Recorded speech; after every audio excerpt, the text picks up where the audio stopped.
Wise Man, yeah, that guy, that is one of the most incredible artists ever lived. Not Real Alexander. Do I have any opinions on Nick Dragotas? Is that his name? I don't know enough about Nick Dragota's art to have an opinion. I've seen the name and I'm sure I've seen an image or two, but not enough that I paid attention to it. It's really good. I haven't seen enough that I can't even like recall in my head a specific image that I know was that person. Like I said, I've seen it and thought, yeah, that's cool, but I don't know anything about it.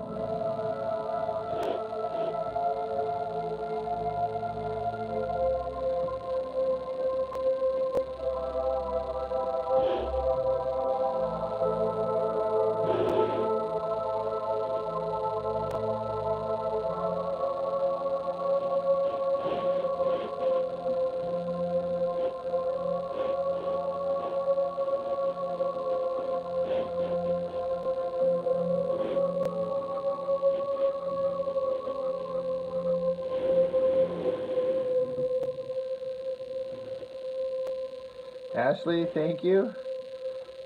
Zaida, the dragon pup. Thanks. I'm just getting started on this just basic figure here, but Michael's lowest prices of the season sale is going on now. Get up to 60% off average items. Shop 70% off friendships and 60%.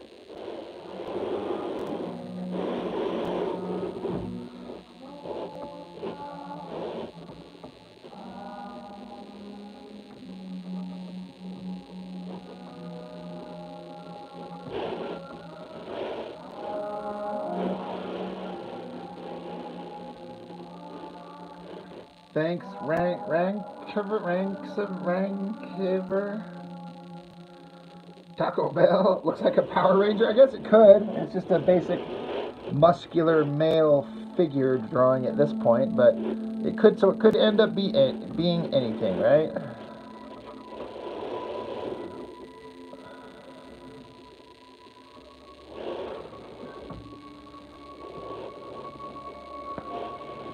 Well, thanks, Taco Bell. 69 Taco Bell. It's not a good idea to 69 anybody after Taco Bell.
Rance, what's up? Wesley, what's up?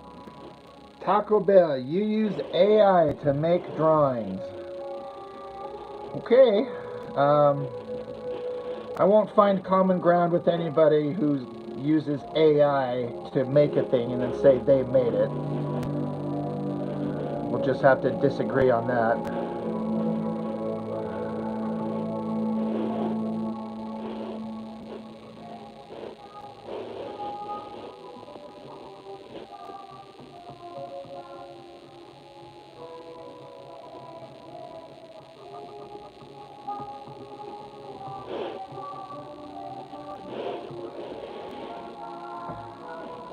The Dragon Pup, did I go to art school? I did not. Beyond like high school, you know, junior high and high school, regular school, I did not take any like college classes or anything. It's just all self-taught, for better or worse.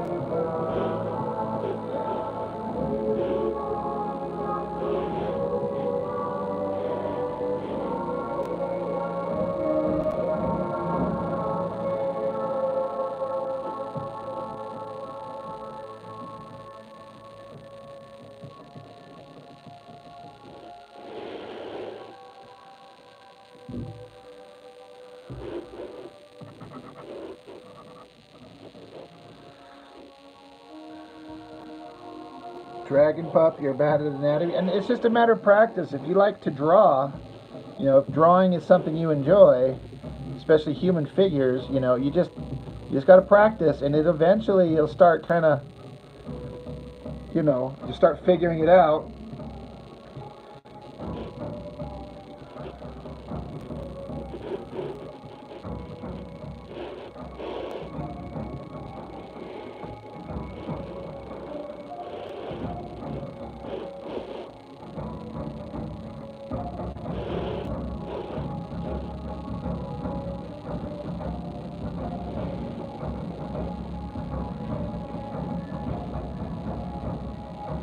Rance, you used to draw a lot.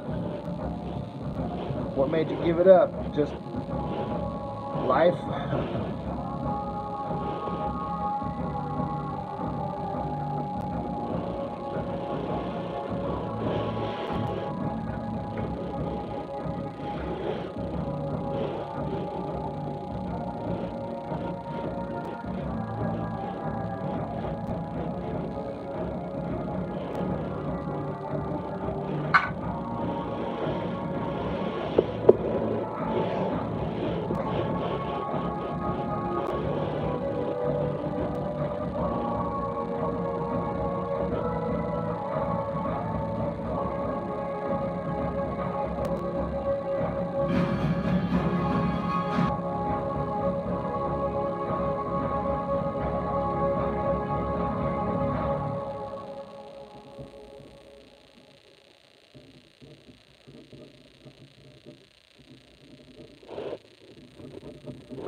New Halo Top Chocolate Crunch Brownie has brownie and butterscotch in every bite.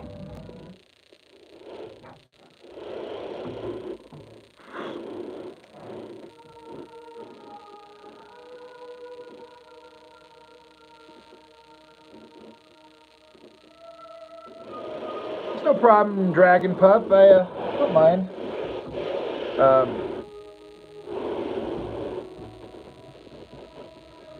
Because I'm a little nobody, so I don't have like a massive audience or anything like that. So it's fun to respond when I can. I'm not drawing them fighting or anything, because they're just these stupid ideas I had in my head that I wanted to try and just get the designs on paper, or at least start.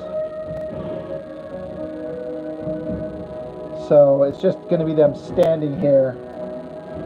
But like I said, it's because I'm working out the designs. I'm not trying to draw an action shot.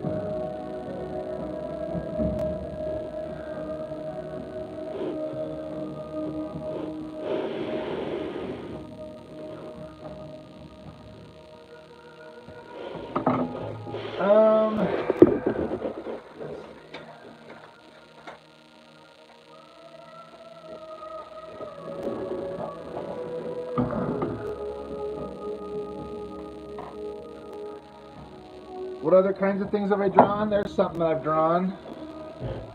Right there.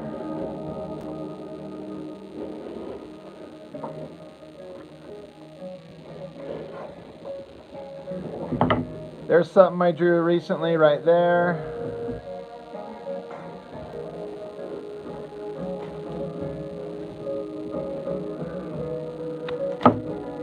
That's something I did the pencils on and had it inked by another artist.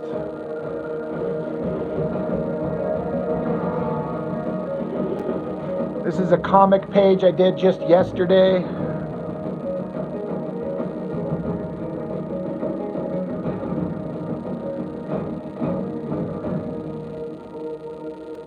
I did this one on a live stream last night.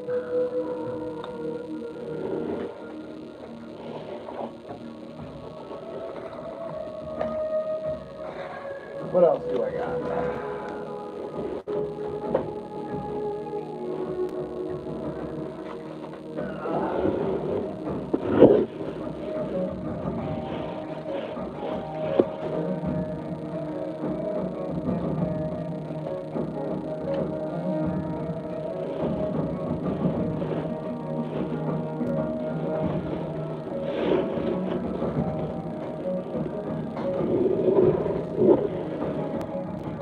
I've been drawing since I was a teenager.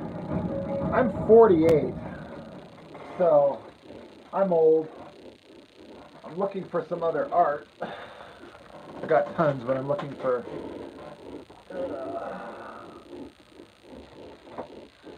Oh shit! Oh god! Oh shit! Oh god! Oh.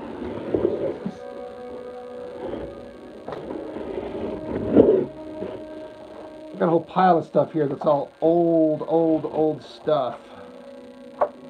Ancient.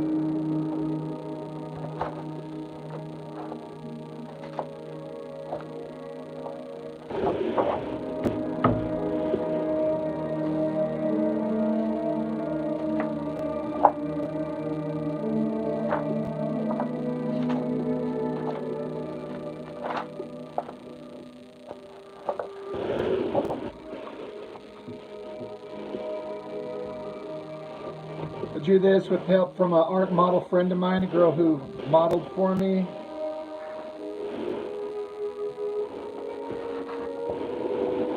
Same as that one.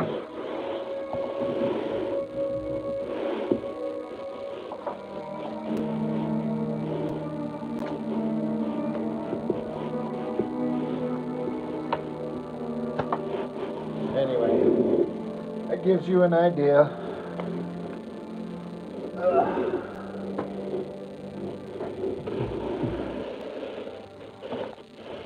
No problem, dragging the pup.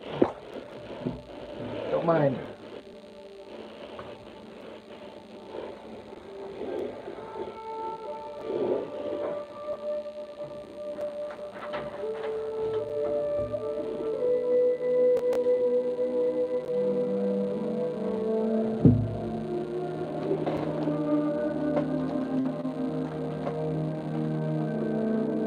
See, I can grab some of my other pages here. My art room is just so disorganized.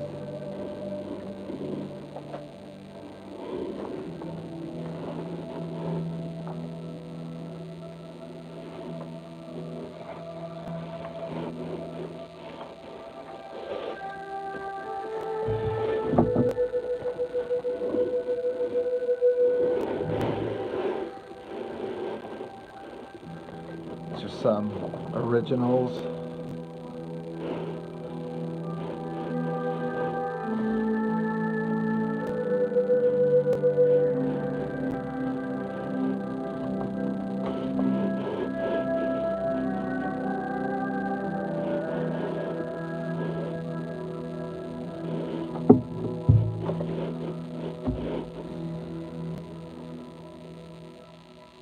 That one was fun.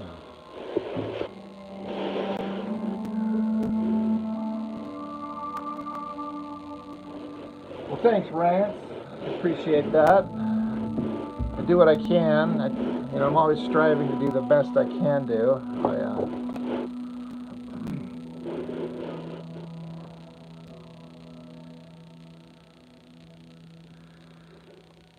Taco Bell, your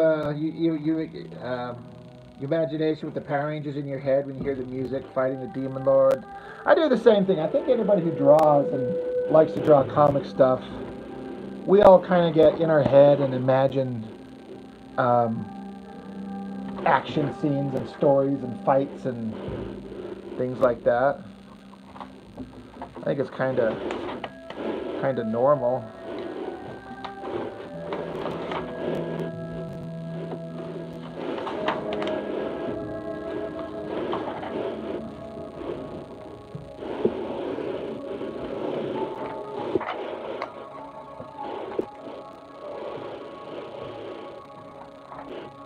I'm not drawing Power Rangers. I'm here to draw my own stuff.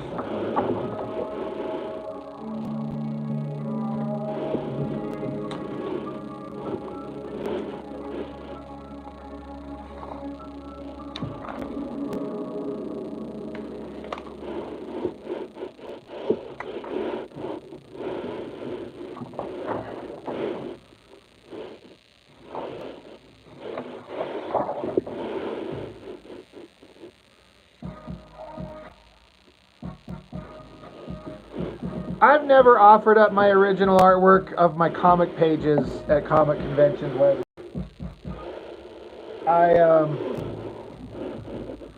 I've done commissions and stuff, but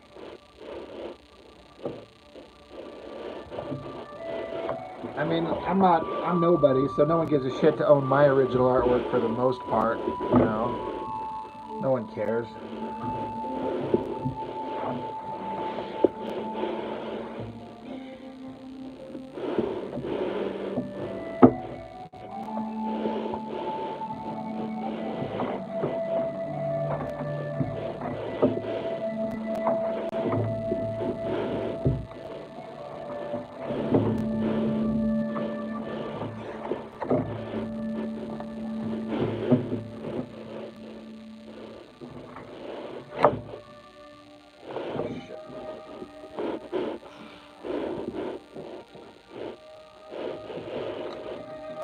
Anyway, shit out of the way.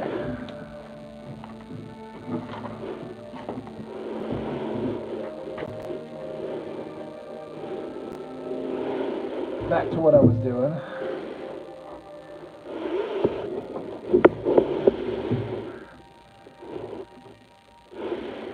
Patrick Pierce, your concept is if your hero would be Wolverine's claws, but you also have laser vision. Hey, that's a good superhero power set. Wolverine's claws and laser eyes. Can I have Wolverine's healing factor too?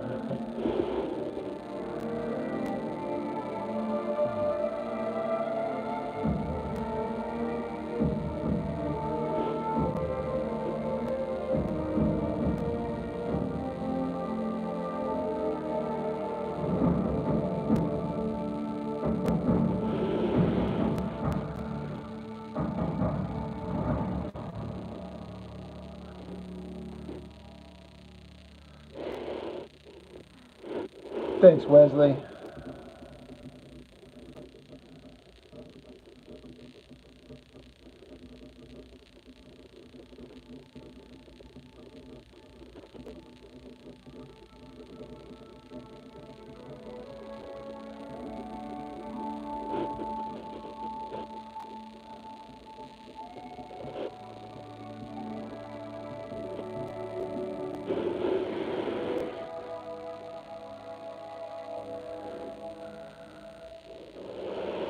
I can't answer that, Taco Bell. I don't know. I can't judge my own stuff like that. What's the best thing I've ever done?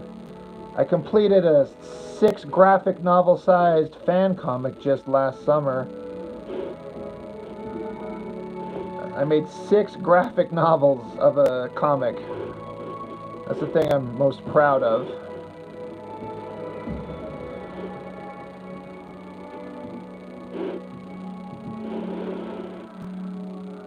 It's hard to judge my own stuff because I don't think anything I ever do is as good as it should be. I'm always too critical. I'm like, that sucks, I could do better. And I see artists that I follow and enjoy and just wish I was as good as them, so I just keep trying.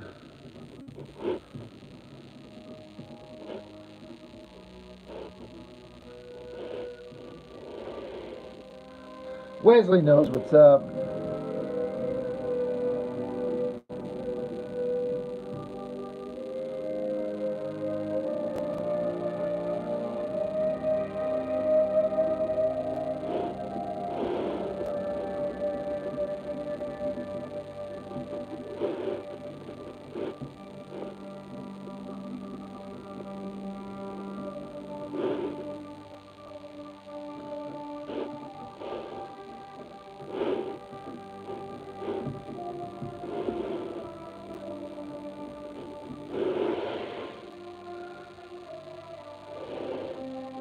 Thank Tacos Bell.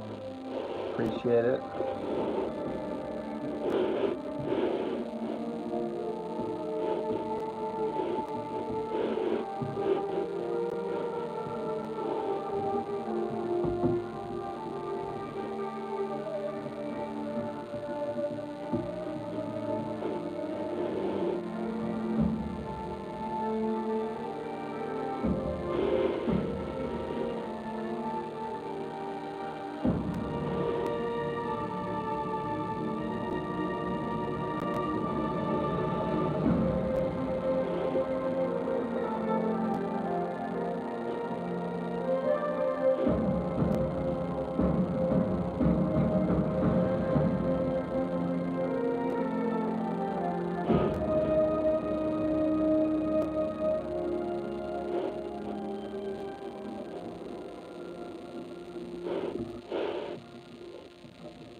Yeah, these are, and it's like I was saying earlier. That's just a design I've had in my head. It for like, it's this stupid like parody. Um, to come up with like stupid character designs that are supposed to like look like they're awesome, but they're actually really stupid. Um, so it's a superhero like image comic idea. Um, the duo, they're called the Assholes.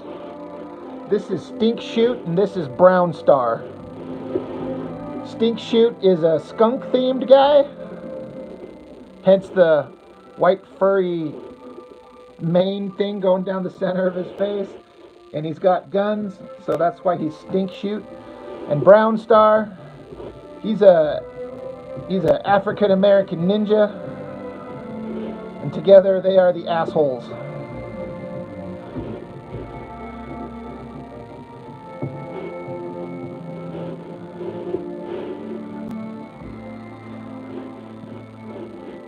And if it sounds stupid, then good, because it's supposed to be.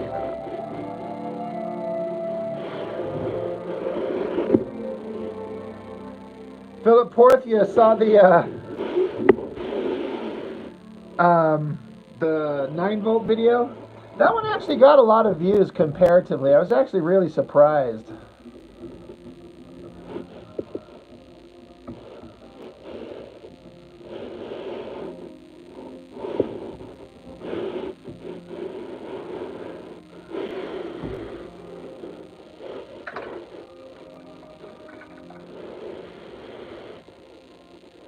Yeah, Wesley, like I said, it's supposed to be like a, standard 90s type superhero group just standing there looking tough for no reason. Stupid names, stupid themes, stupid powers. Yeah, Philip, you vaguely remember it. Yeah, that's the thing. I kind of forgot about it until I pulled it out of my comic boxes again. I was like, oh, right, that thing. I bet no one remembers this. But it's got almost 1,000 views on my channel, so that was kind of a surprise.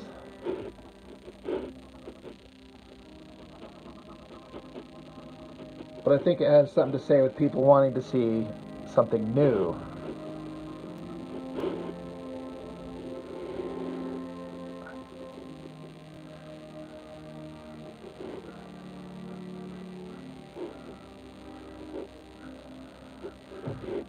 Which one is that, Wesley? The Devil Indie comic? Which one? I'm trying to remember.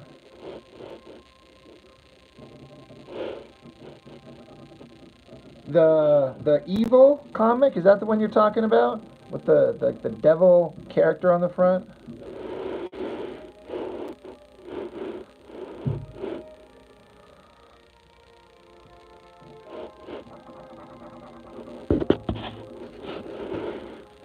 Yeah, it's just called Evil by that guy, James Edward Clark. That guy is a monster, like, super bad A.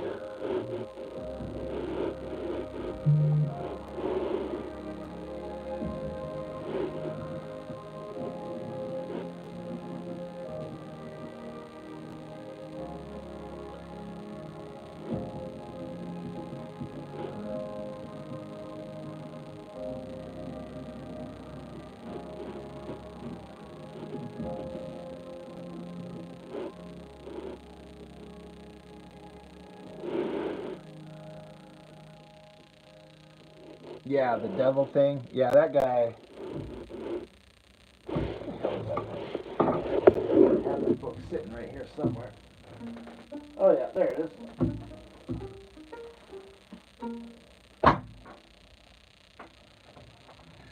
Yeah, you're talking about this thing, right?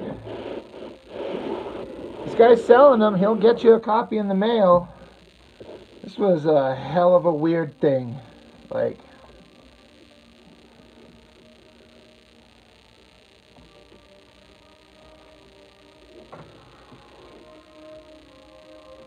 there's violence, there's boobs, there's blood and guts.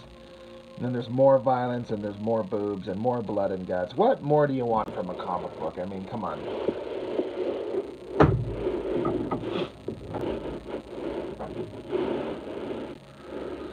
Hands are hard, Rance. Yeah, it's one of the hardest things to figure out, no doubt. Like anything else, just keep going. Just keep practicing.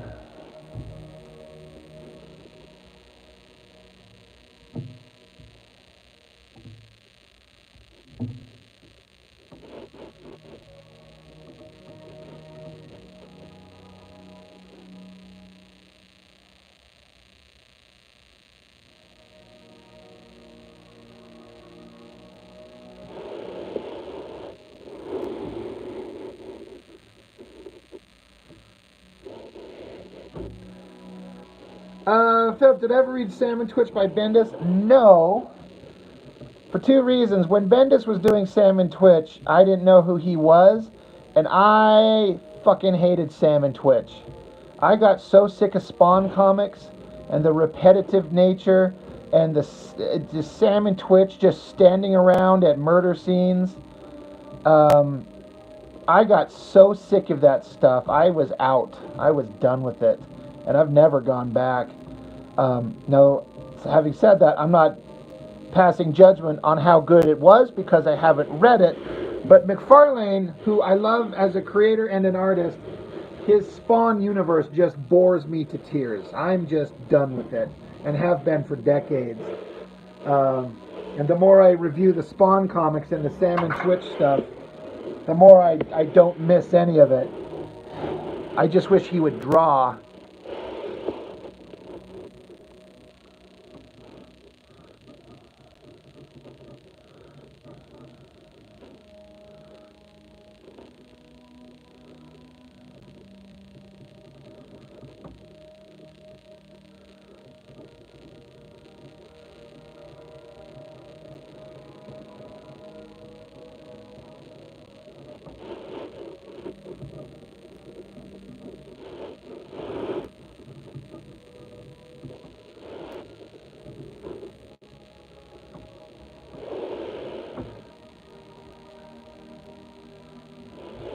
So yeah, I'm sure it probably was. I mean, because I grew to appreciate Bendis. I loved Ultimate Spider-Man. I collected the entire thing, and I loved his Avengers Disassembled. His entire Avengers run, collected the whole thing, and it was the first time I ever got into the Avengers in a big way. So full credit for that. But at the time, I didn't know him, and so I didn't care, so I wasn't picking it up.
Rants you're gonna draw? Awesome. Bust out the drawing supplies. Doodle up some.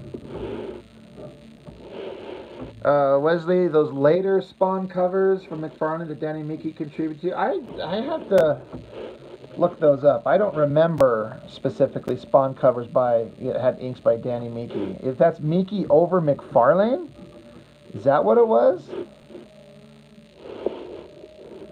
I don't remember seeing that. That would be really interesting to see.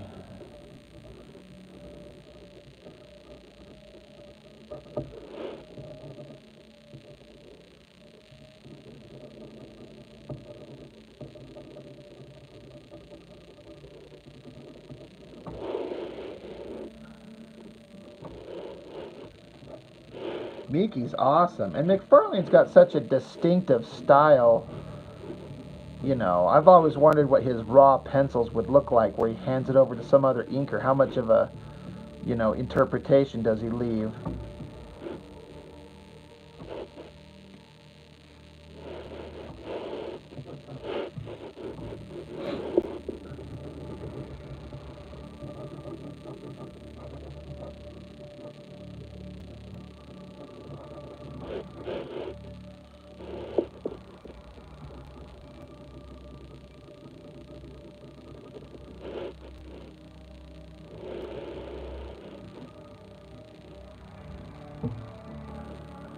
The Green Man?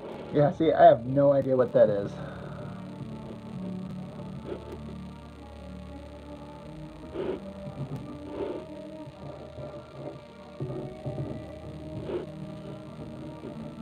Maybe I need to do some Google searching.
That is Dune music in the background, absolutely.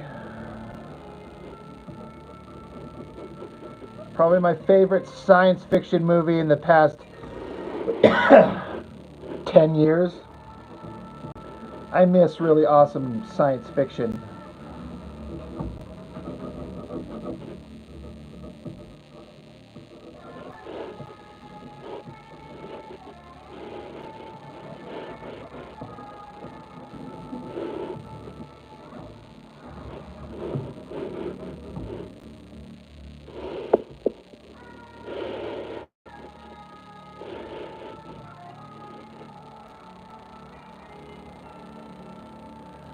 Have I seen what?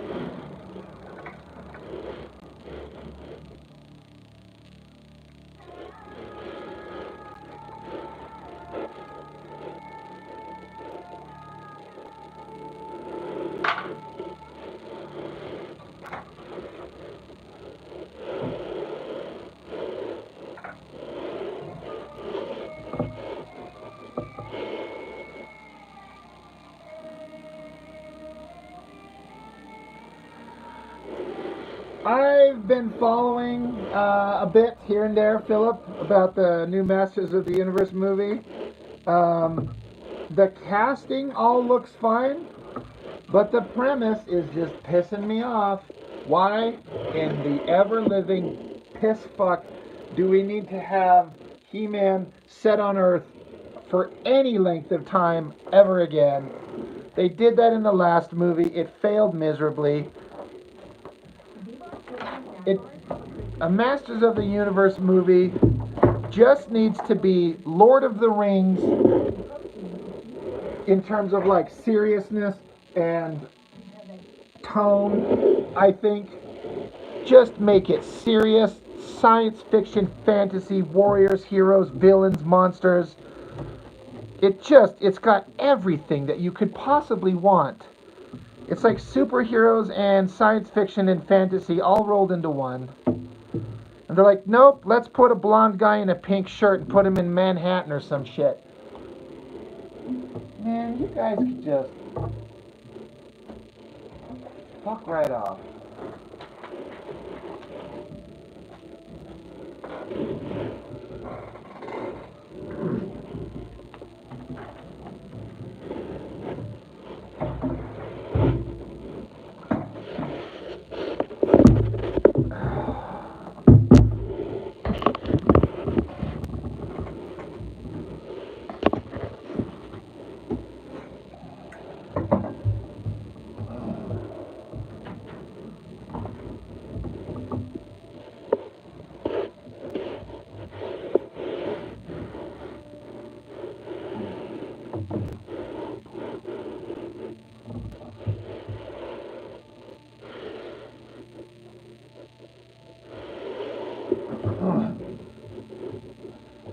But I want the He-Man thing to be awesome.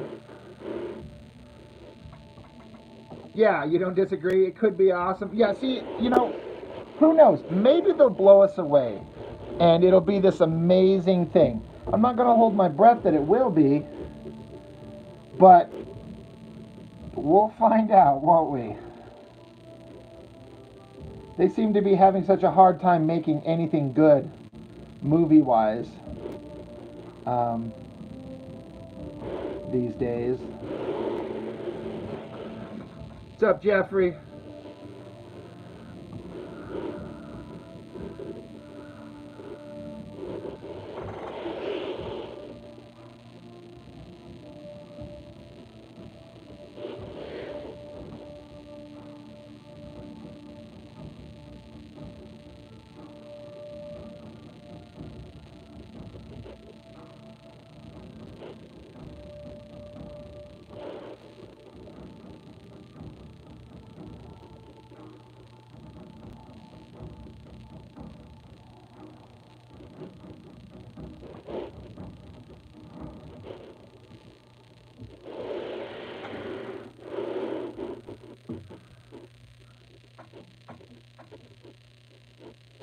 Yeah, I wish I was sponsored by Mr. Beast.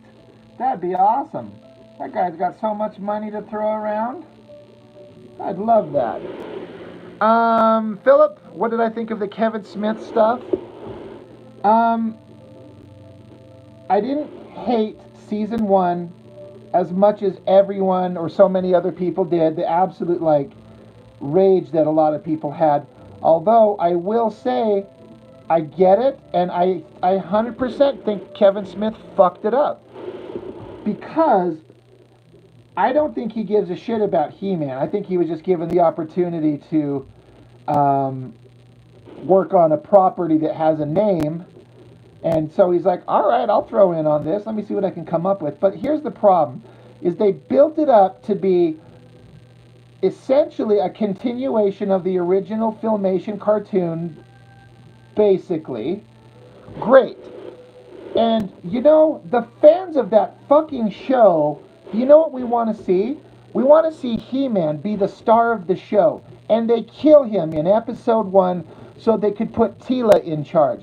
Now, I like Teela as a character, but this version of her was this ungrateful bitch that was like yelling at the parents who just found out, one, that Adam was He-Man, and two, that he just died. And Teela's like, how dare you lie to me? I'm out of here. I'm going to go get my hair cut and be a angry, you know, warrior babe out in the wild. You guys are all pieces of shit for lying to me. It was so fucking stupid that from the first episode, Kevin Smith fucked up the story and turned off the fan base. You know, that story in and of itself, where He-Man dies in battle and has to come back from the afterlife, that's fine. Do that in season 2. Give us season 1 where we get to see He-Man again for the first time, and let him be awesome. Let him be a badass hero that we all remembered and grew up with. Let our childhood roam free again. Don't take the character and instantly set him aside and put a chick in charge.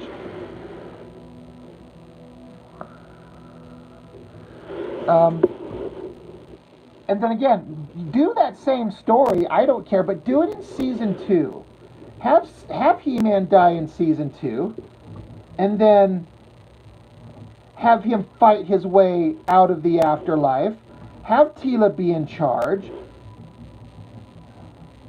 Maybe make her a sympathetic character.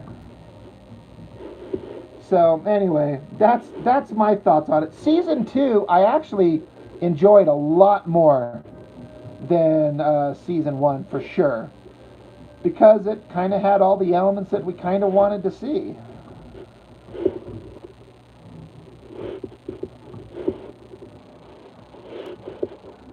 I mean, the animation's fine, the voice actors were fine, although they had, I think it was Kevin Conroy doing Merman.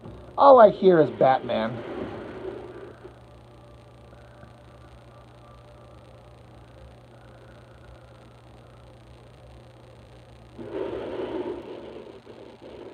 I'll never forgive him for having Fisto say, I'd like to fist him. Did he say that in that show? I honestly don't remember, which is weird because in my fan comic, Fisto is like, especially in the final 2 volumes, he's like the star of the show. I kind of adopted the guy and made him the star of the show, so you'd think I would have paid attention, but I only watched either one of those seasons of the Kevin Smith stuff. I only watched them each one time.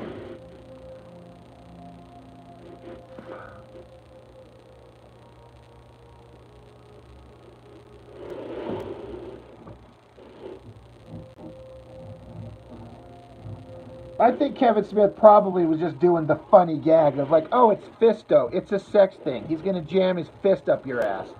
You know, so they make that joke. And to be fair, the joke writes itself. It really does.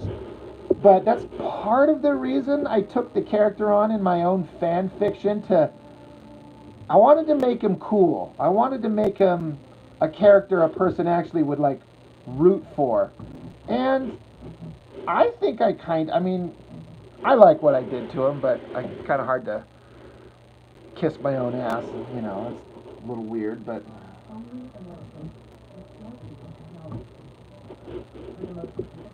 I gave him a reason why he has his glove.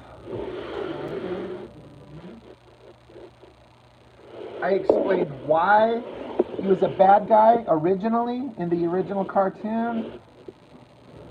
And he got to bang She-Ra, so he got his due.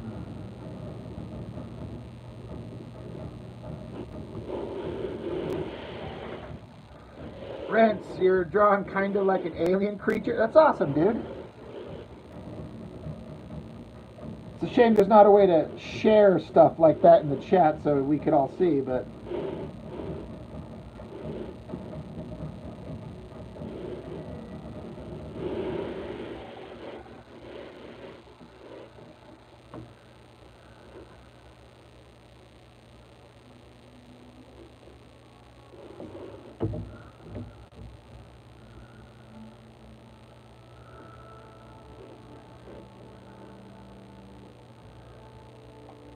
Oh yeah, I saw that there was like a Fisto Man at Arms like brother scenario. I even alluded to that in a very very subtle way in my fan comic.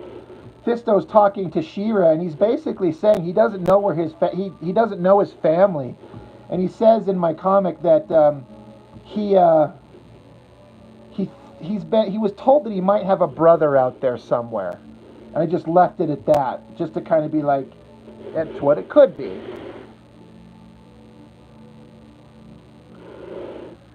Have I seen the Masters of the Universe Thundercats mashup action figure? I've seen some of them. Those things, I mean, to me, they're kind of clever for about 5 seconds. You know, I've seen all the Ninja Turtle He-Man crossover things, and I'm like, okay, it's Donatello mixed with Man at Arms or whatever. I'm like, all right, but it's to me, it's like it's neither thing. It's neither Turtle nor He-Man, so I don't know what to do with it. So once again, I lean into. I'm like, all right, but I don't care. Mark, what's up, brother? I actually don't watch comic tropes. Maybe I should. I don't like to see competition who does the same thing that I do, except better. Because I'm shallow. Look at Battle Cat Man. Oh, God. Is that potentially really, really bad?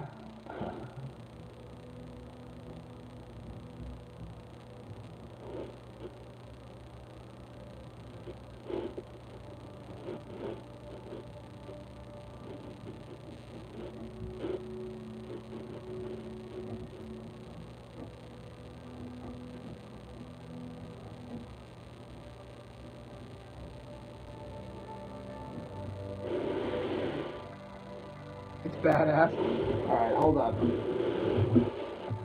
Alright, you got me wondering.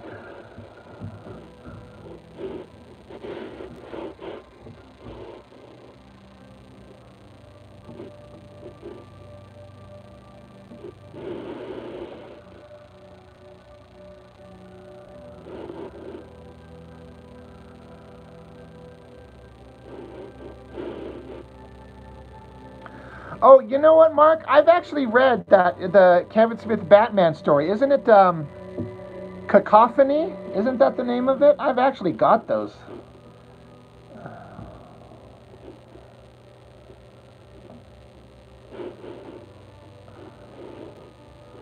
Oh, I've seen this, right? Where it's a He-Man figure, but it's just Cringer just upright, or Battle Cat upright.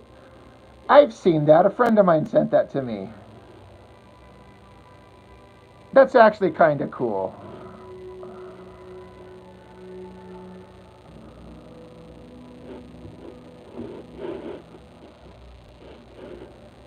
I should have put him in the fan comic.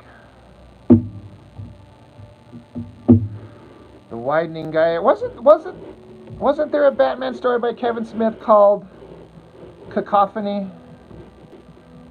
I know he had his buddy, the comic nerd guy, the Walter. What's his name? I do remember there was a scene in that story that Kevin Smith wrote where Joker is like talking about spreading his asshole for Batman and literally like bends over and points his ass at him, and I was like, all right, you know, Kevin Smith, I like Kevin Smith, I do. I'm like, I don't know, it seemed a bit much. Philip, yeah, it's like if Battle Cat was a Thundercat. That's actually awesome. That is cool. I'll give that one credit. That one kind of makes sense.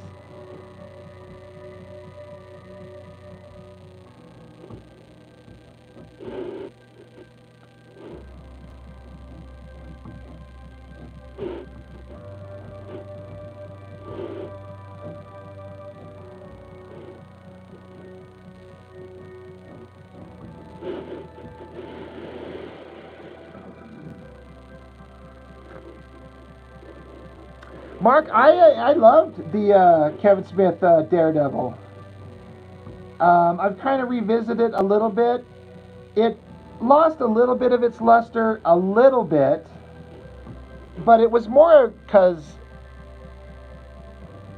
I liked Joe Quesada's art a lot more before, and the style he uses in that series, he changes up his art style so much. I didn't care. So it was the art that kind of, my opinion on it has changed. Joe Quesada is awesome. But yeah, the whole Daredevil by Kevin Smith. He had a Bullseye kill Karen Page.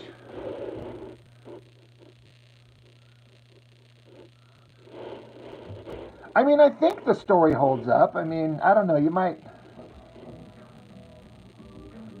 feel different. I never had a problem with it in the first place. I like that Kevin Smith was, leaning into the Catholicism of it and like thought that this girl who showed up gave birth to, was it supposed to be Jesus reborn?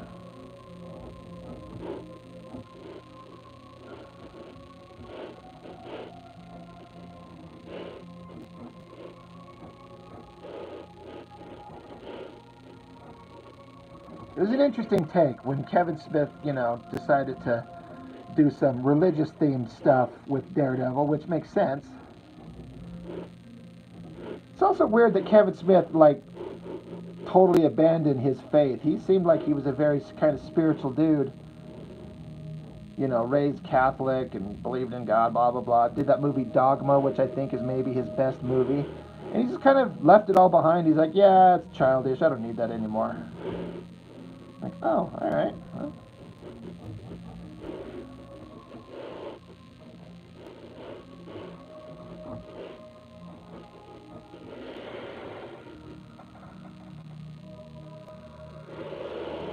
Yeah, Joe Quesada, he's such a weird guy to me. He'll do some stuff that is the coolest stuff I've ever seen ever, and then he can do some stuff that I'm like, this is horrible.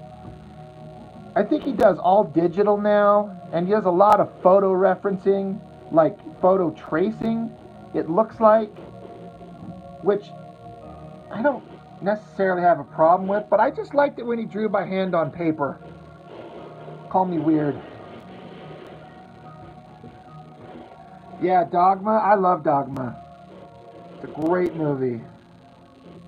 I was never a religious or spiritual guy, but that was a movie that kind of made me stop and go, you know what? I like the message here. Having the characters be like, I don't believe, but I have a good idea. I'm like, all right, I like that. I like the idea there. No, I have not picked up Hush 2. I've been debating it, but I'd only want to be picking it up for the channel. I don't really care for Hush #1. Like, it was fine, but it's not anything I've ever felt the need to revisit in terms of story. I'll go back and look at it for the art, but when I want to see primo Jim Lee art, it's always something else. It's his X-Men stuff. And it's crazy because I can't look at anything that Jim Lee does and have any problem with his art. It's so good, but it's not as good as it used to be. I can go back and look at his Uncanny X-Men work. I'm like, this is so good.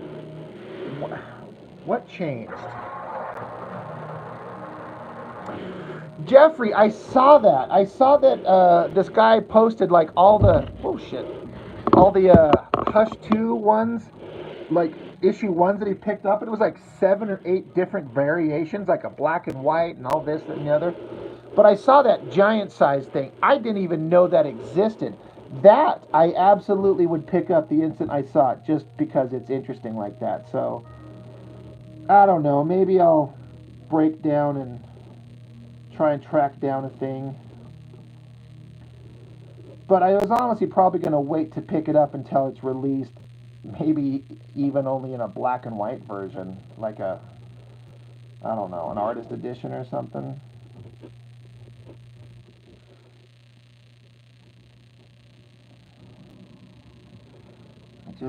I like Jim Lee, I really do, but Hush is a story, I don't care. Jim Lee on Batman, I don't care.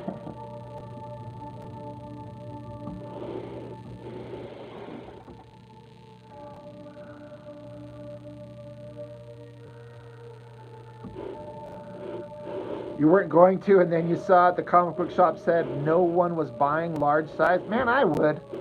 $20 reduce in Australia. Yeah, Wesley, his uncanny work rivals Byrne and Silvestri. I would agree with you, dude. 100%. It just worked so well. You want to have a massive selling comic book? Get Jim Lee back to Marvel and put him on X-Men. It's the same thing. If you got McFarlane and had him do a Spider-Man thing, people would show up in droves.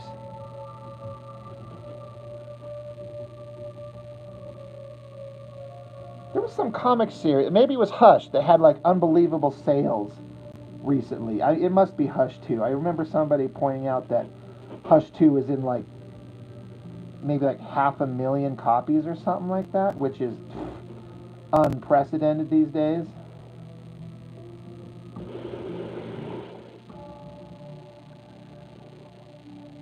Yeah, Team Rob Norton and Jim Lee, Jesus. Jim Lee wouldn't let me sniff his farts, nor should he.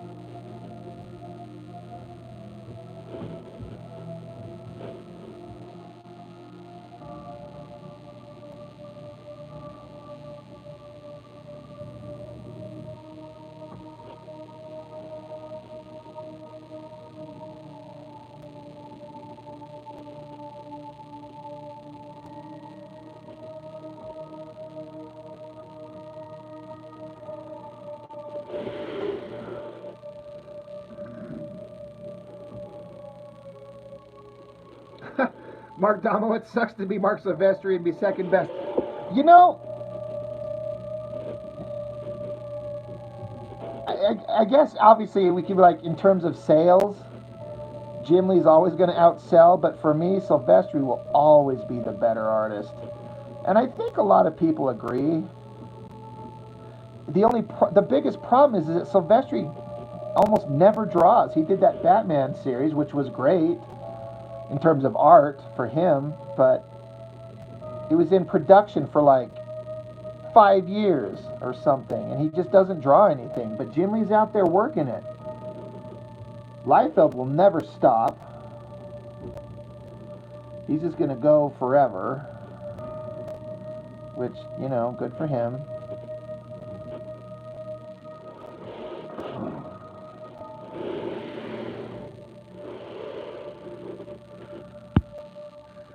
Philip, you go in the very first issue of Uncanny that Jim Lee drew and it's signed. Isn't that the one where Havoc is on the cover and it was like, you killed Storm, why? Wasn't that the first issue Jim Lee drew? Pretty sure I've got that sitting right here with me.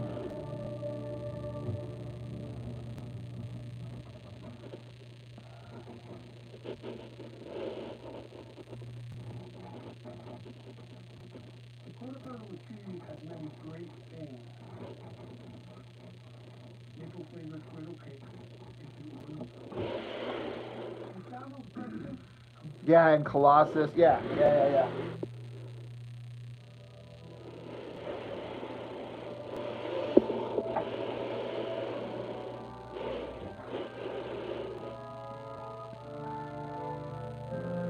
Mark, you were watching a video of a dude talking about his original art collection. He has every page and every cover of Jim Lee's X-Men #1.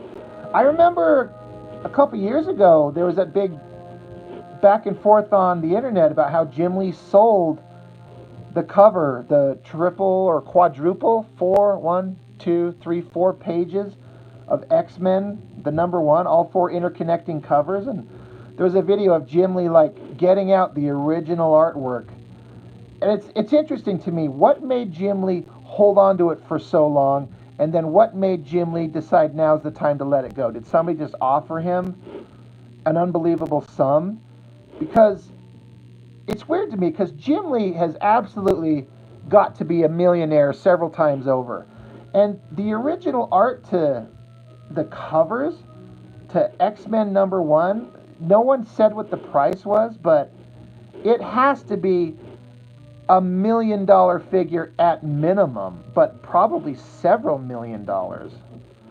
So it's interesting that Jim Lee, like, you're that rich, you need $4 million more, but you want to part with the X-Men covers. I just wonder what the mindset would be for him personally.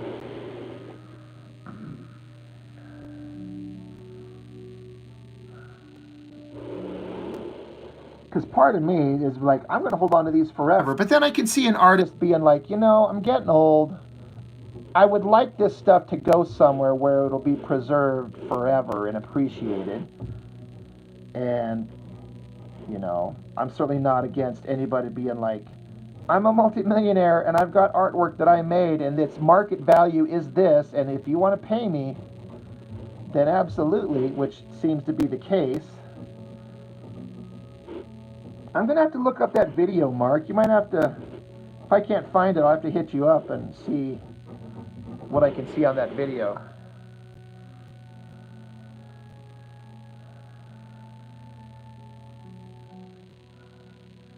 He talked about on his streams, forgot what he said, but he explained why he had kept some. I mean, I get why an artist would keep originals to especially that book, X-Men #1. I mean,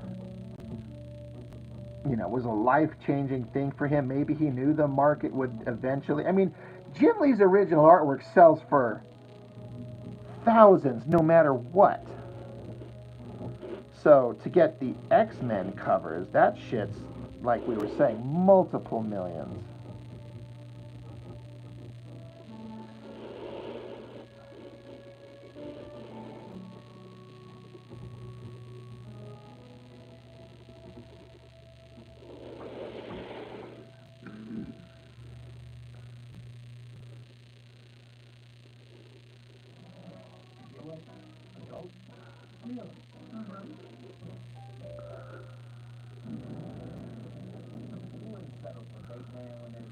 That makes sense, Mark. He didn't want to sell nothing because he also knew that he had to sell some to establish a market and a known rate. That's fair.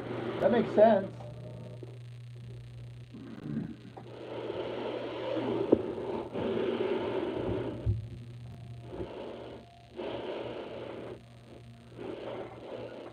What's up, Byron?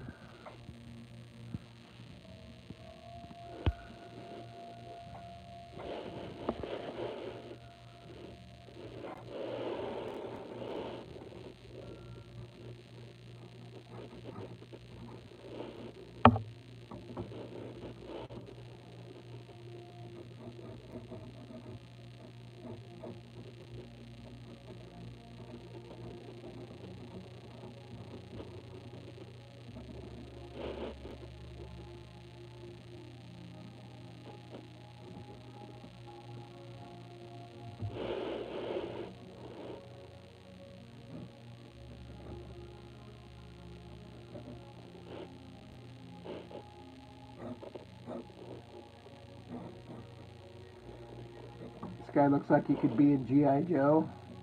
Probably. IG Joe, as some kids used to say it when they were younger.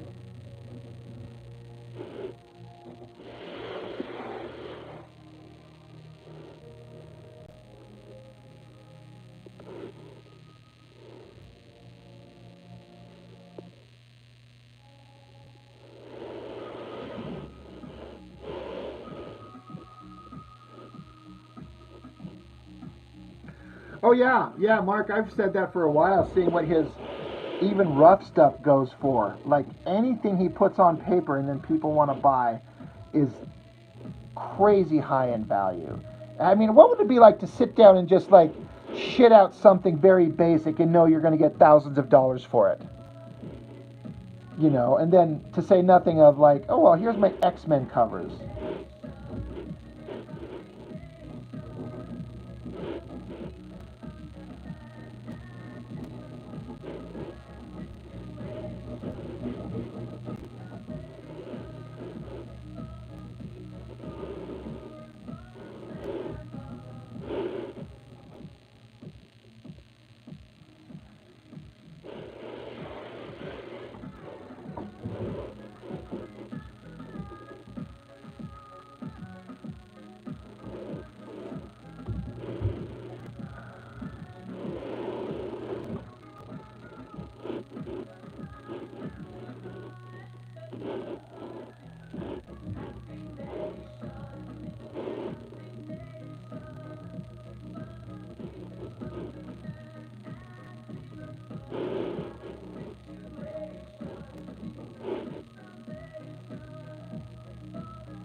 Yeah, if I do ink this, it'll probably be just like a quick ink job, but it's just kind of a sketch. Oh shit, let me pop on the overhead. Focus camera.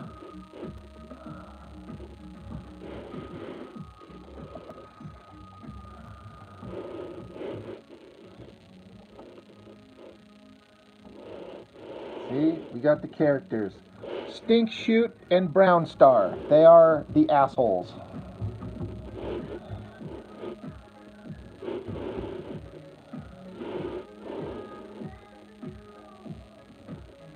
I have to get out some gun reference. Yeah, that's Ace of Base. Who I never cared for, right up until they played that song in the X-Men '97. I was like, oh, well, that's really cool.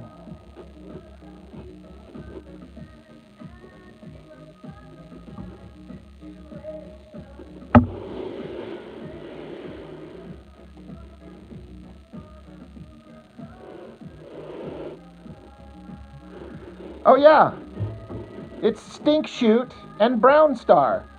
Brown Star's the black guy, he's a ninja. Stink Shoot is a skunk-themed hero with guns, but they are called the assholes. And Stink Shoot is spelled not shoot like gun shoot, but Chute, like, you know, to go with the asshole theme. This is just a stupid idea.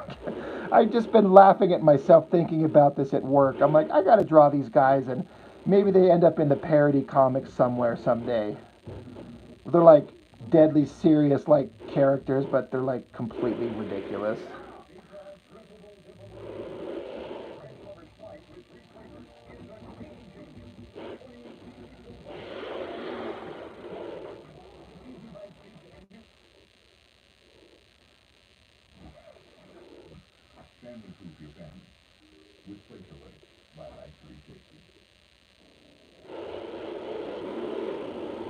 Yeah, it's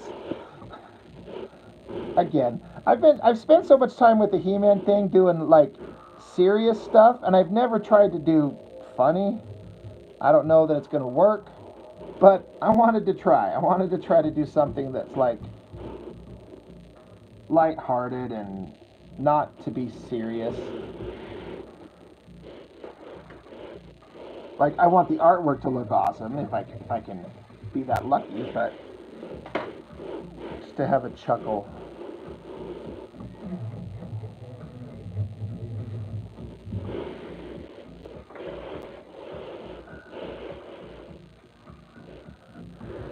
These guys aren't actually meant for anything. This is just an idea that I had in my head that I just had to draw. So these aren't for anything, but I could see myself throwing them in a future issue of the Dick in a Jar comic if I do more than the one.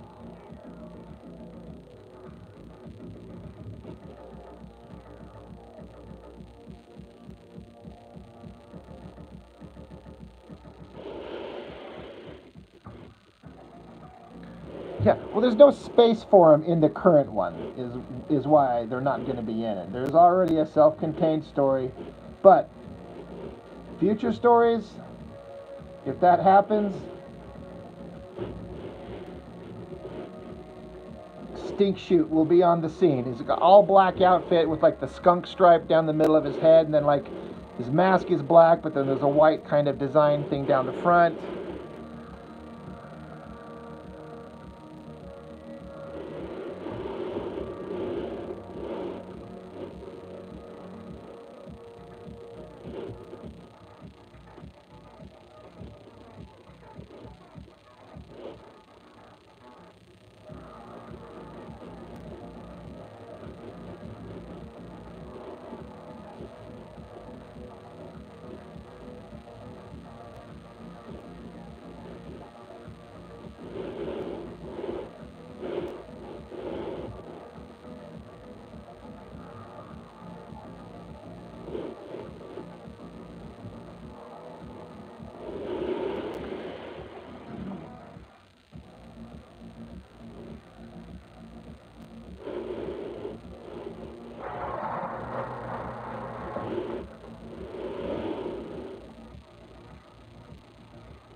Hey Mark, what page are you on with your next book?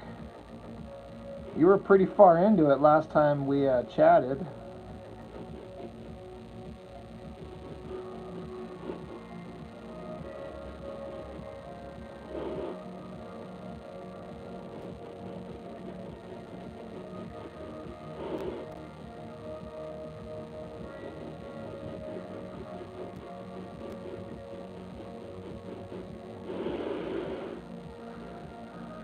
"28 of 49. Nice.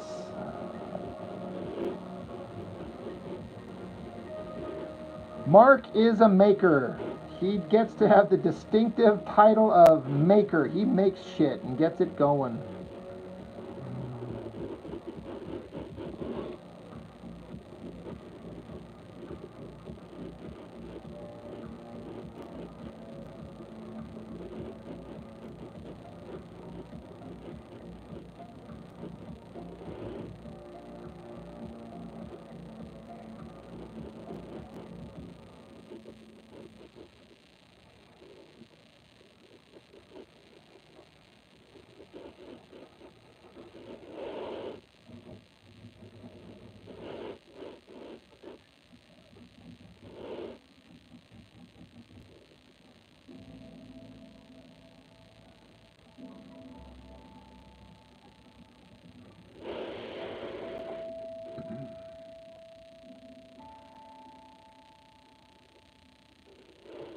Yeah, work has been stressing me too. I've been a little bit of a slump recently, but I'm kind of getting back into it. I'm feeling it.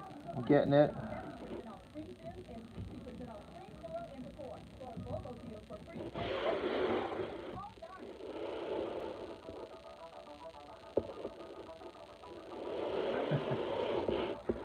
Well, to be fair, Mark, I don't have my kids all the time, unfortunately, which is part of the reason why I distract myself with art, since I'm divorced. I don't have them here. I've got to share custody, so I do have a lot of free time.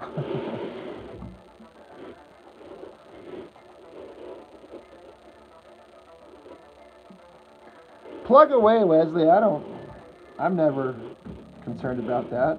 I couldn't imagine why anyone would care. I don't care. Share away. Anybody in the chat, go check out Wesley Gleason.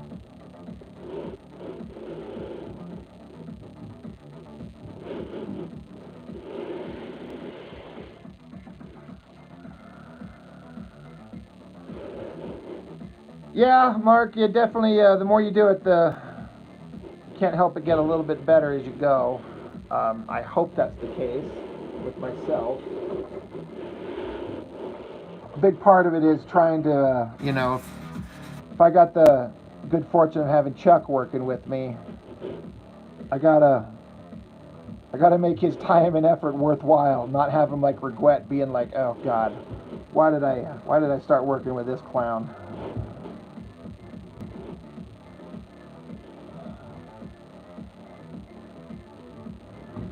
So far, it's been a mutually beneficial arrangement.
Oh, Wesley Gleason, there's nothing in the world I could be less interested than Inktober. I barely have enough time to find time to do my own stuff, let alone set aside 30 drawings of some random thing. I understand why people do it and they seem to have a good time with it, but I do not have the time. And if I'm drawing, I want to be drawing stuff that I need to be drawing to kind of propel forward my stuff. So I never have and I never will participate in Inktober. Couldn't care less.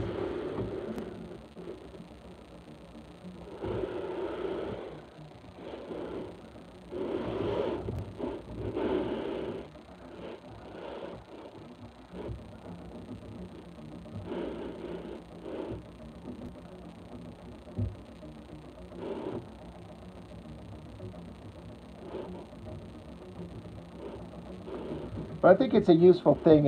I seem to find a lot of people getting kind of like motivated to draw after a long hiatus by doing the Inktober stuff. But not for me.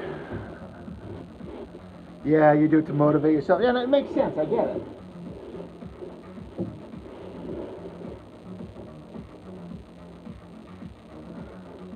Motivation's not usually a problem for me. It's just time. So it's where I'm at.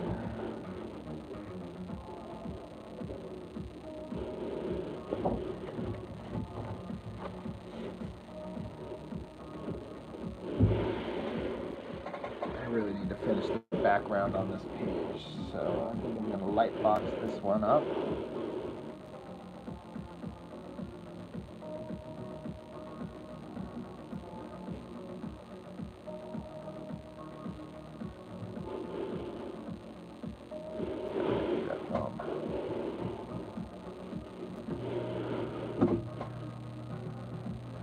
Mark, you don't know why you do it. 10 drawings in, you're like, why? Why am I doing this? See, and that's where I'd end up. I'm like, I can't. And there's been some times where I've seen the prompts, and I'm like, well, that would be fun, or that would be fun, but,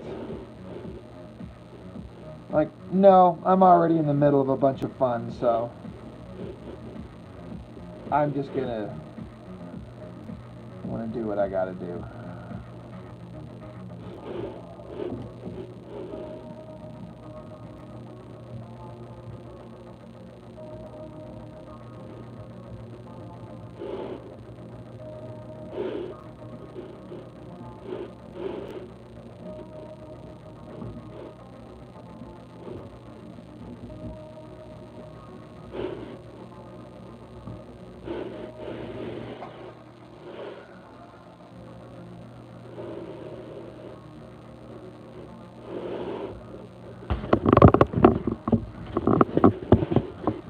Yeah, I kind of can't wait for Chuck to tackle this one.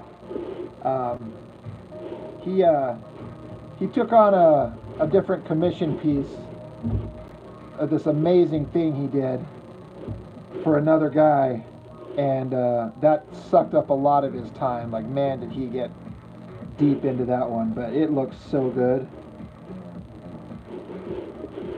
But can't wait for him to start tackling some of these pages I'm doing.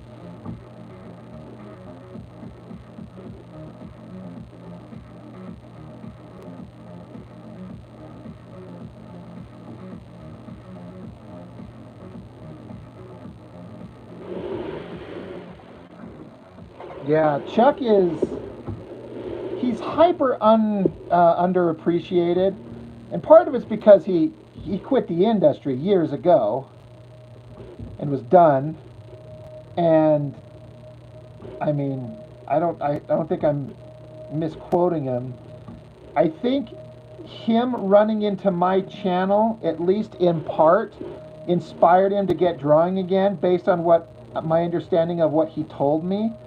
Because he'd been out of it, and he'd watched me talking about comics, a lot of stuff he'd seen and personally talked to the artists on, and some of them he worked on. And then he'd see me working on my own fan comic, and I mean, I feel embarrassed to. No, these are just some. The one before this, the music was a guy named Philip Gonzo. Just does techno stuff, but um, Chuck. My birthday, not last January, but the one before, he had done a inking job for me. He offered to do it for my birthday, and he did an incredible job. I just drew up a random drawing for him, and he inked it. It came out amazing. I've shown it several times. But then he kind of kept saying that we should just keep working together. He says, I like talking to you. I like working with you. And so on my birthday, he didn't know it was my birthday, but it was just kind of like this amazing thing that happened to me. And I don't know, I feel embarrassed kind of talking about it because it's like, I don't know how to say this without sounding like I'm bragging. I don't know how. He just said that he said he's looked at my artwork, and he says, obviously, like anybody, like there's places where you got to focus and there's some growth. There's some places where you could grow, but he says, I see enough skill in you. He says, if I would have known you when I worked back at Wildstorm, he says, I would have walked your art to Jim Lee instantly and said, you should give this guy a look. You should just look. Maybe there's something there. And then let Jim Lee decide. And that, I woke up on my birthday to that instant message from Chuck Gibson. And to have a guy look at my artwork and say, there's enough there that if I would have been around and old enough and at the skill level I'm at now, he would have taken my stuff to Jim Lee. Like, I almost cried to hear something like that. And I'm like, I don't know that I even remotely am close to being anywhere near that level, but, he saw something, and so he's like, let's keep working together, man. He's like, I want to get back into drawing, and your stuff is inspiring, and so I want to ink stuff, so send me pages to your He-Man comic. Let's work together, dude. And I was like, are you serious? And then it's been the most rewarding kind of working relationship. I ran into a guy who's a professional, or was.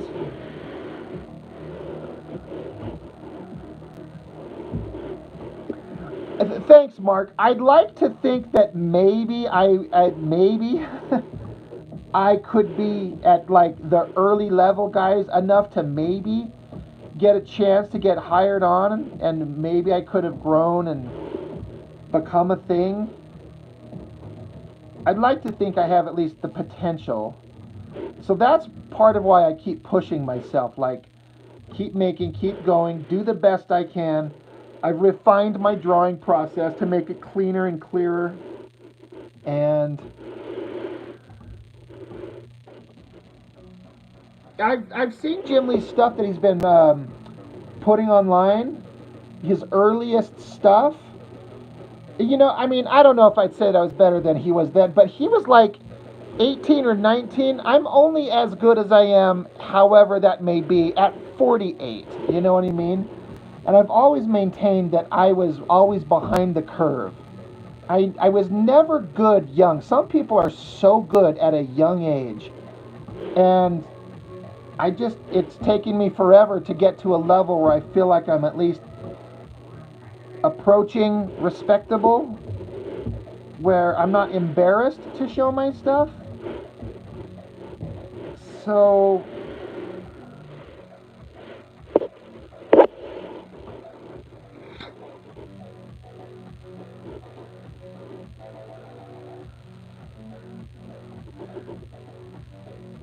yeah, imagine being as good as he was at that time. And then you get hired on, so you just start drawing, and you're just constantly drawing comics all day, every day, pushing yourself to get better. It's no wonder that these guys who are really talented get really good really fast. When you're able to make a living at it, at least, especially when you're younger and you can kind of live on the basics while you get your career going. But my happy ass has got to go to a fucking job. I don't want to say I hate it, but it's not easy, and I'm feeling my age. You know, I'm feeling like, yeah, I'm 48. I'm not the young kid that I used to be, and it's hard trying to keep up because I have a physically demanding job, but I kind of need to keep the physically demanding job to keep my fat ass on my feet.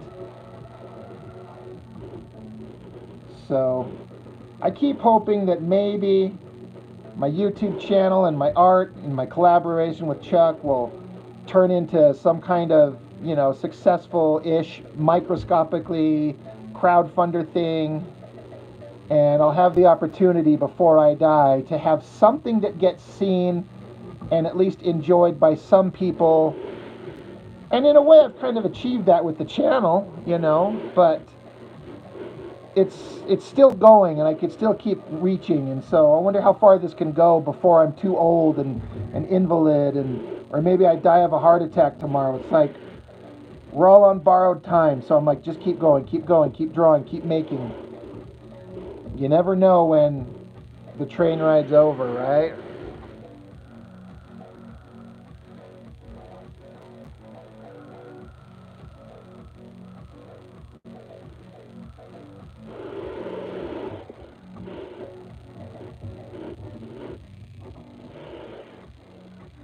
But yeah, a lot of what I do is trying to make sure I validate Chuck's, you know, faith in me.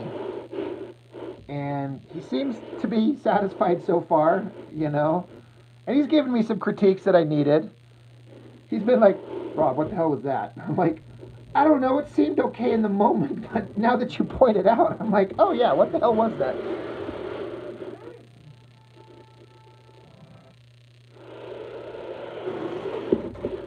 But he's been a good teacher and an inspiration, and I'd like to think that in a way I've kind of helped him because, as I understand it, you know, he was kind of done drawing, but the itch started hitting him again, and watching my channel seemed to help fuel that for him, I think. And then we started working together, and he started coming up with things that he wants to do on his own things, you know, pursue his own ideas while he's still able, he said, you know, like all of us.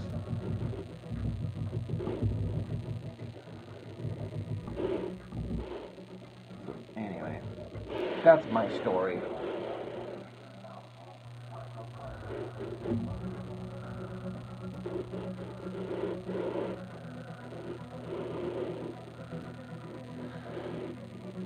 Yeah, Mark. Yeah. I mean, I would never. I hope I'm never too.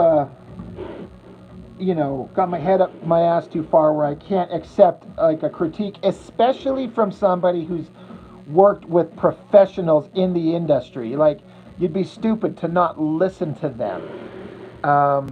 And so yeah, I want to hear. I want to learn.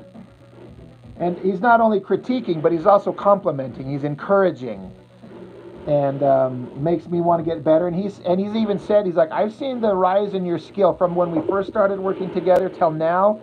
He says, I could see you pushing hard. Your stuff's getting a more professional look.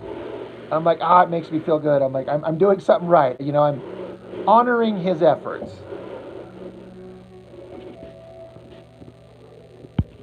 Adam, dude, thank you. Thank you once again. The inspiration is contagious. You know, that's something that's kind of happened with the channel. You know, I've had people say, like Mark, you were just saying, like, watching me do the grind has kind of inspired you, and that type of stuff also inspires me. So it's just nice to see things kind of having a positive effect all over the place. This is the only creative thing I've ever pursued that I've ever been good at. You know, my YouTube channel getting some traction and working, and then getting some comics and art that are kind of coming together okay. Like I said, I just want to keep going as long as I can. I don't want to have a stroke and not be able to move and be sitting in a hospital bed just going, I didn't do anything. At least I can say I did something. All right. All right. I think I got all the backgrounds on this one I need. Let's pull this off here.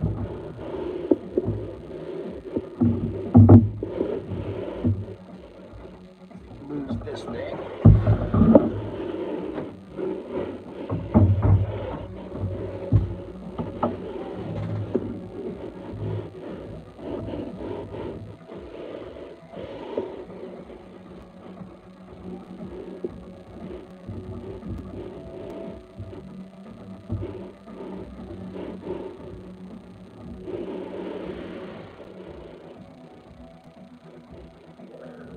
Norton Gibson, Lee Williams. Yeah, I mean, it is weird to be like working with the guy who was trained by Scott Williams. I mean, Chuck would literally says that he would, because he got sick of working in the Wildstorm Studios because it was like a frat house and he couldn't get any work done because everyone was fucking around all the time. So he eventually just would work at home. He said, I'd work at home, ink a page or two or whatever, bring him back to the studio, drop him off, show him to Scott Williams, get some critiques, some pointers, pick up new pages and go home, you know? And then, so he was trained by Scott Williams and he's inking me. How the hell does that happen? You know? Like, it's just kind of unbelievable to me. I'm such a lucky guy, you know what I mean?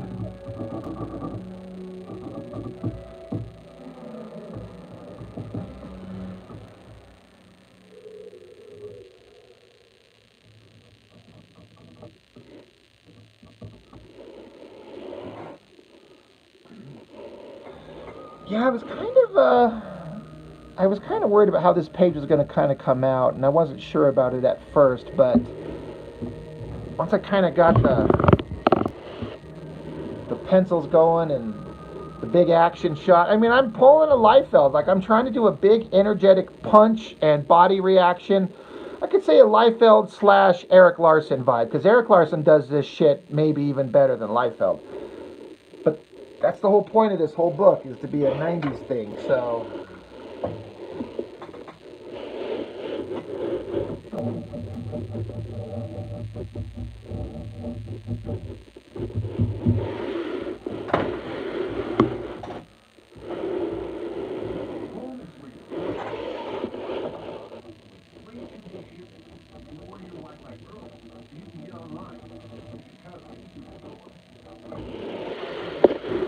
Commercials.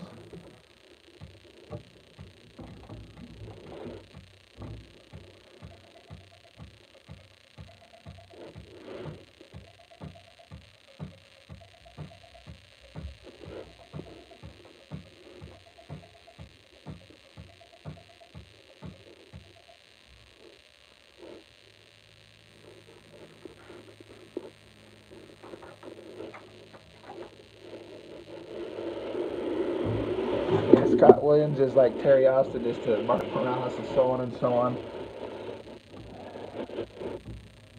Yeah, it's crazy.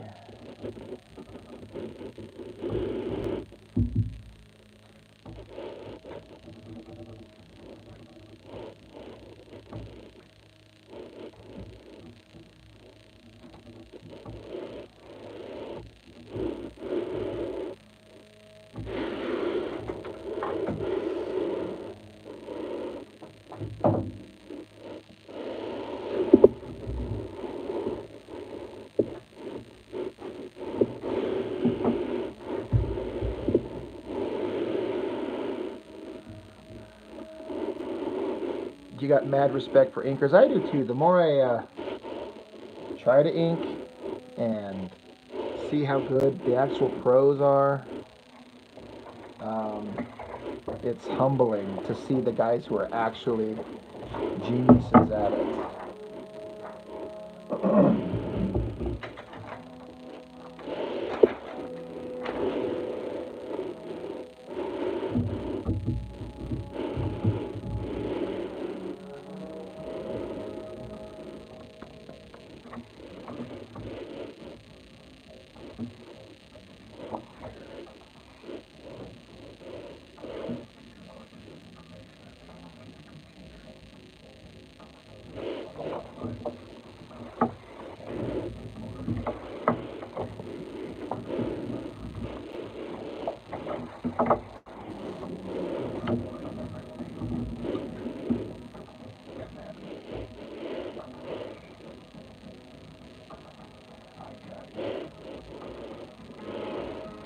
Who used to think they were just tracers, right? Excuse me. But it was just like that, what's his name said in that movie. He's like, I don't just trace. I add definition and, what does he say? Shading and definition? What is the line? I add depth and definition. Only then does a drawing truly take shape.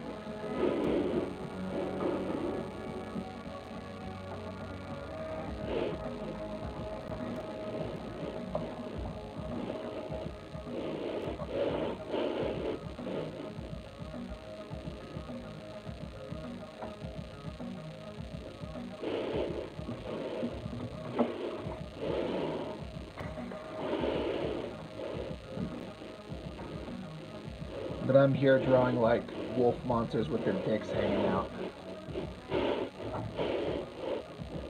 Believe me, it's about to get a lot more graphic.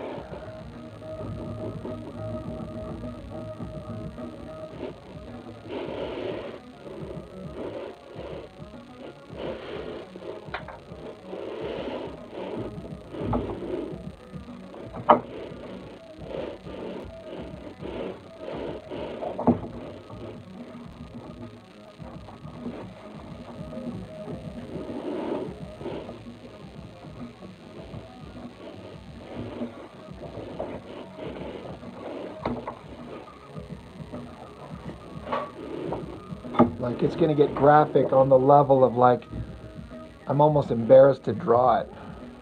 Like, I keep almost talking myself out of doing it. I'm like, this is stupid, don't do that. But then when I mention it to people, they're like, oh my god, that's fucked up, totally do it. I'm like, oh, well, I guess that's inspiration.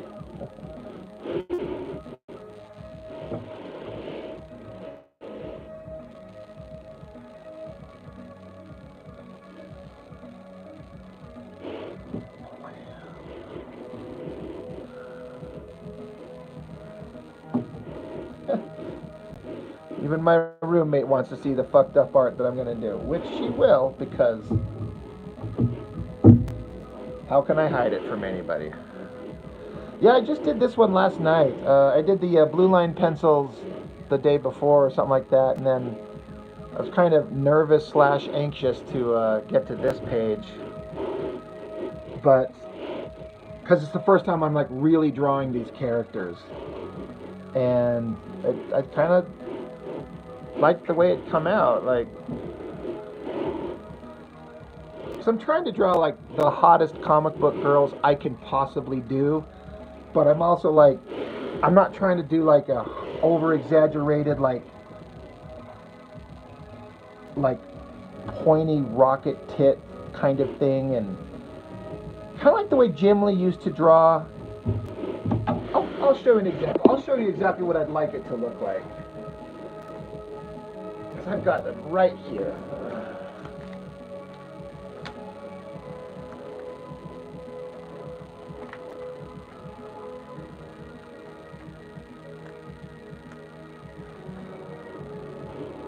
So I don't spill all these comics.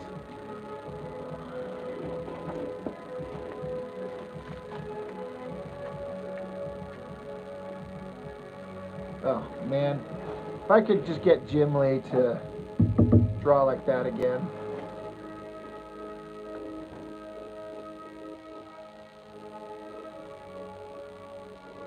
It's out of order now.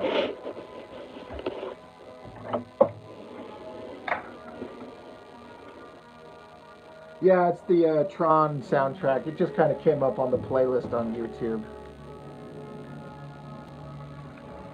I'm looking for these books that have this specific vibe that I'm looking for.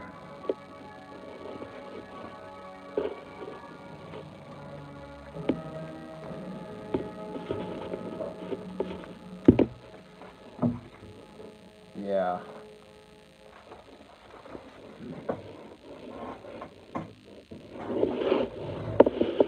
I mean, I want the female figures that I draw to be like 90s style over-the-top bullshit, but like rooted in some level of like kind of physical believability, so they're still hot, like impossibly comic book hot, but not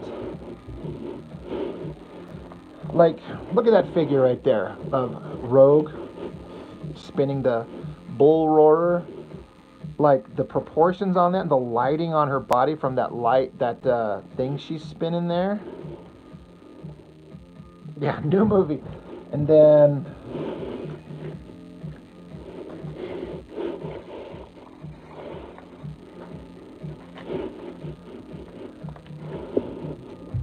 there's like this specific right there. That drawing right there of Rogue. I mean, as a kid, I was like, drawings never did anything for me of like hot girls. I didn't care, but then suddenly I saw Jim Lee drawing Rogue in the Savage Land. And it's like, it's not hyper rendered. It's like basic figure, but it's like super hot comic book girl figure. So it's still within the realm of believability. So that's kind of what I'm going for.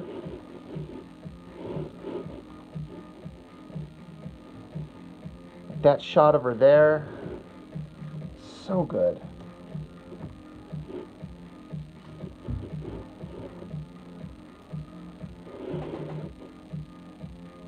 Yeah, right, Mark? I've said that a bunch, where this was the only issue where it was like, where she was by herself. Like, she goes there and she's surviving on her own. So much there's even like a 3-issue miniseries of it out right now based on her time in this. Like, released now. And then one of the coolest, if not the coolest, drawing of Magneto ever.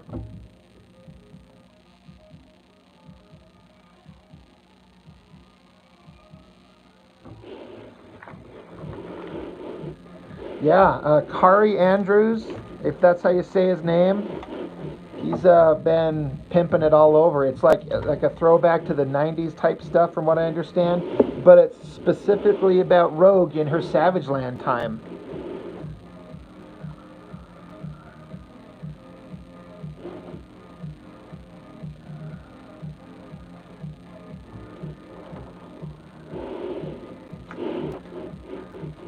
Felt like his hand was too big. I never thought that. I always thought it worked just fine for me, but I never looked at it in a way like did the hand look too big. I'd have to like revisit that.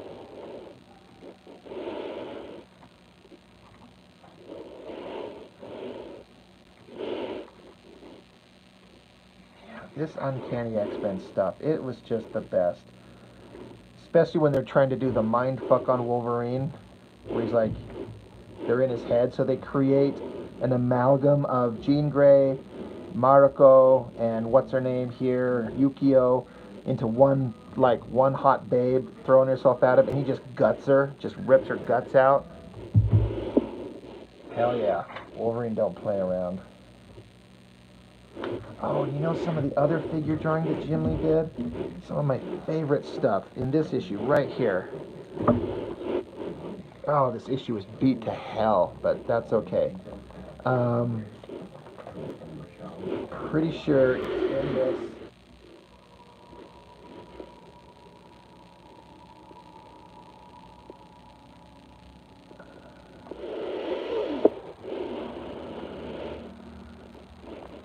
The Extinction Agenda. Yeah, and it's the same era, you know.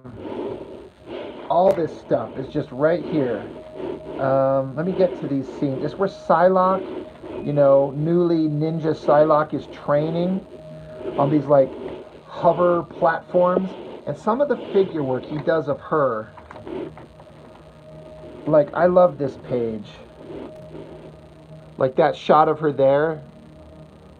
That costume, that look, and then these shots of her zapping the ninja guy in the head, like that extended body and the muscular anatomy on her.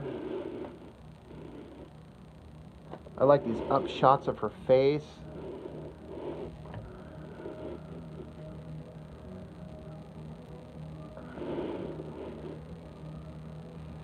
You know what's funny, Mark, is I used to think this artwork was like rough and kind of crappy once I saw what his Jim Lee stuff looked like in X-Men #1 and then Wildcats. But then I had the opportunity to start seeing scans of the original artwork, and it is so crisp and clear and perfect. I'm like, as much as this newsprint has its own charm, like a lot of the artwork is lost. It's kind of shocking how bad some of the reproductions of this work can be. I was actually shocked, like you see this shot of Wolverine here with his head down, and like the line work on the hair kind of gets lost, but if you see the original, sharp, clean, perfect. I'm like, oh man, it's crazy how much gets lost in translation. So anyway, all that to say, I want my figures to kind of have like that Jim Lee hot girl vibe with a splash of Silvestri. In fact, I'd honestly take Silvestri. It always comes back to that. His girls are like the same thing as Jim Lee, like kind of existing in the world of believable anatomy, but then he pushes the sexuality of it way farther than Jim Lee does. And it's like the perfect balance to me. What do you mean, why do I even bag my books? Are you mad at the way I treat my poor comics? I manhandle them? Because that's fair. You always have to be in a bag to protect him.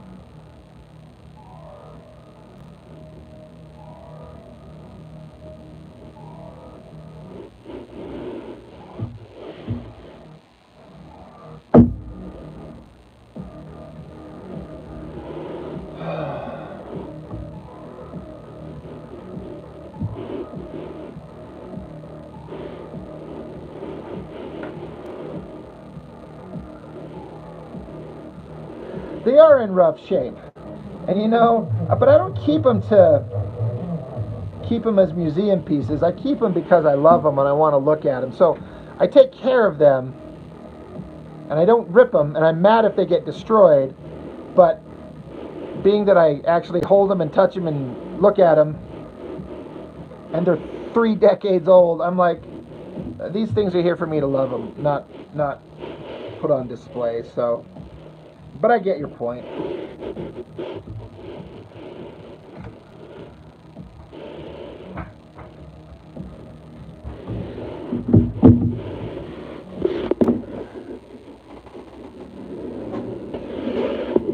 Alright, well, I think I'm going to shut down for now. I think I've gone as far as I'm going to tonight.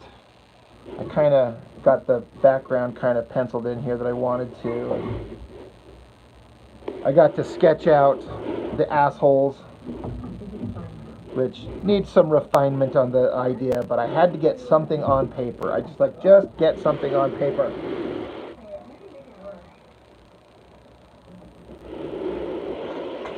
So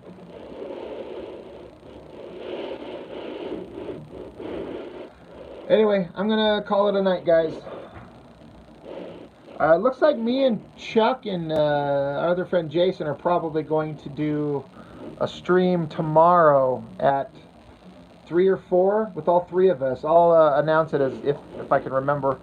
We're all going to be showing our early artwork that we've done, like old submission type stuff. So we'll see how that goes.